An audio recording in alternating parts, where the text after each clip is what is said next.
Constantinople was a magnificent city. It stood at the crossroads of two great continents, Europe and Asia. A narrow strait of water called the Bosporus flowed right past its walls, connecting the Black Sea to the Mediterranean. This unique location made the city incredibly important for trade and travel.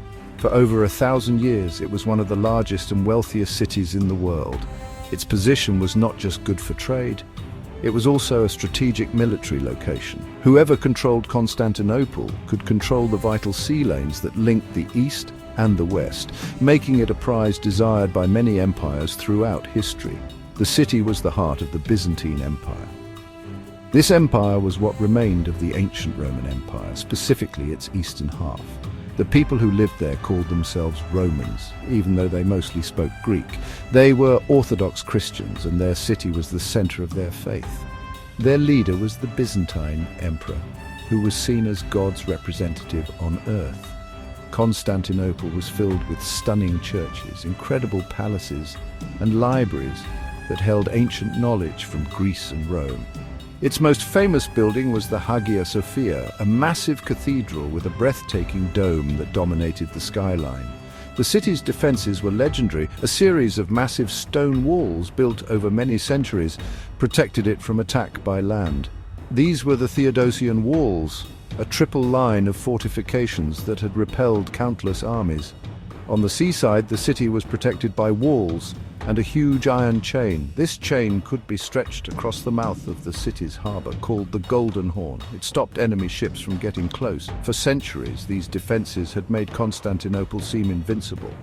It was a fortress that had withstood the test of time, a symbol of enduring power and Christian strength. By the middle of the 15th century, however, the Byzantine Empire was a shadow of its former self. It had lost most of its land to rivals, especially the rising Ottoman Empire. The city of Constantinople was now an isolated island, surrounded by Ottoman territory. Its population had shrunk dramatically, and its once mighty army was small. The Great Walls were still standing, but they were old and in need of repair. The glorious empire was weak, and its final emperor, Constantine XI Palaiologos, faced an enormous challenge with very few resources to defend his ancient capital.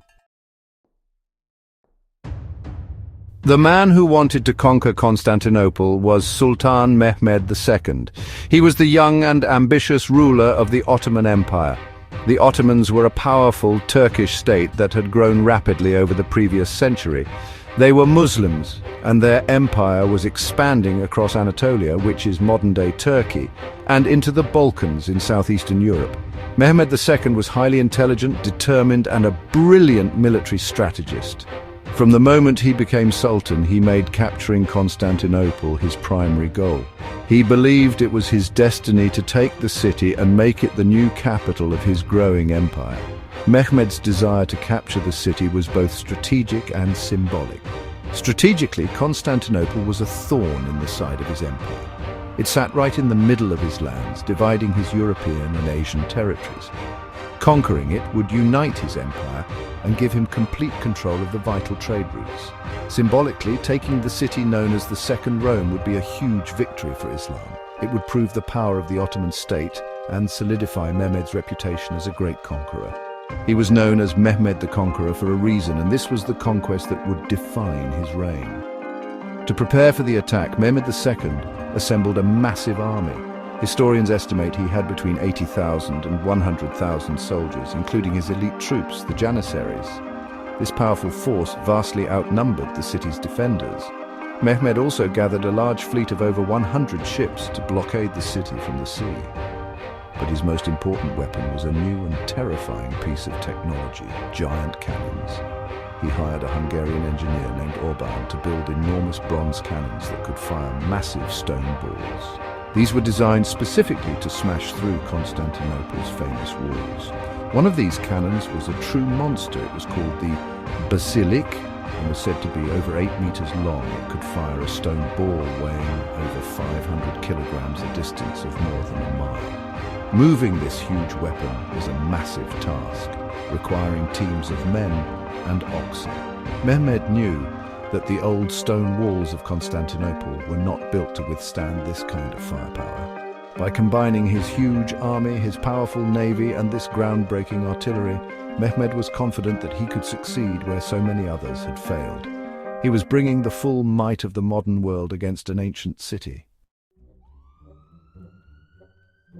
The siege of Constantinople began in early April of 1453. Sultan Mehmed II positioned his massive army outside the city's land walls.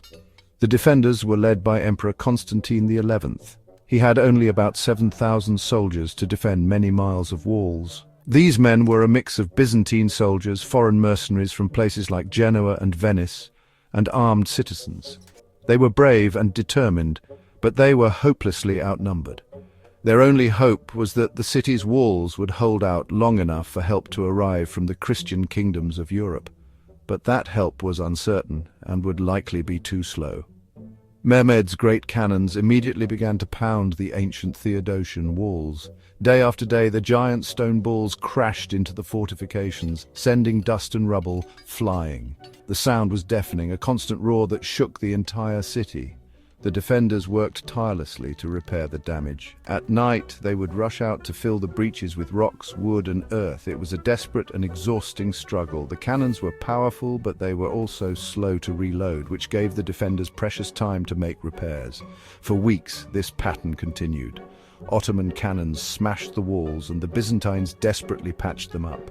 One of the most dramatic moments of the siege happened at sea. The Ottomans tried to break the giant chain that protected the Golden Horn harbor. A small group of Christian ships managed to fight their way through the much larger Ottoman fleet, bringing vital supplies and a morale boost to the defenders. In response, Mehmed II came up with a brilliant and audacious plan. He ordered his men to build a road of greased logs over the hill behind the Genoese colony of Galata. In a single night, his soldiers dragged dozens of his smaller ships overland and into the Golden Horn, completely bypassing the chain.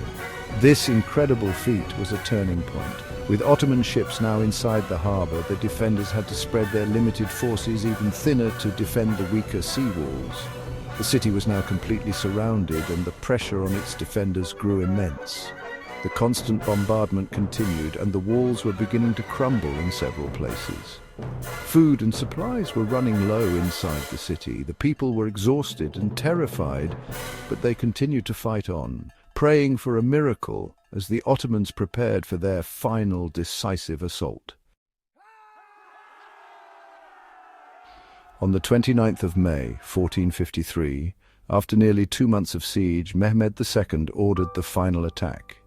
In the pre-dawn darkness, waves of Ottoman troops charged towards the weakened sections of the walls. The first waves were meant to tire out the defenders. Then Mehmed sent in his best soldiers, the Janissaries. The fighting was brutal and desperate. Emperor Constantine XI fought alongside his men on the ramparts, a true leader to the very end. For a moment it seemed the defenders might hold.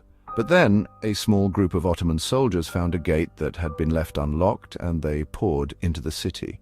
At the same time, the main assault broke through a major breach in the walls. The defense collapsed.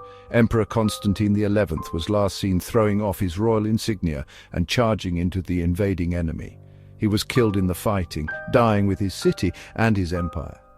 Once the walls were breached, panic spread. The city fell. As was the custom of the time, the victorious Ottoman soldiers were allowed to plunder the city for 3 days. Many citizens were killed and tens of thousands were enslaved. Great churches and buildings were looted, their treasures carried away. Mehmed II rode into the city later that day. He went directly to the great cathedral of Hagia Sophia.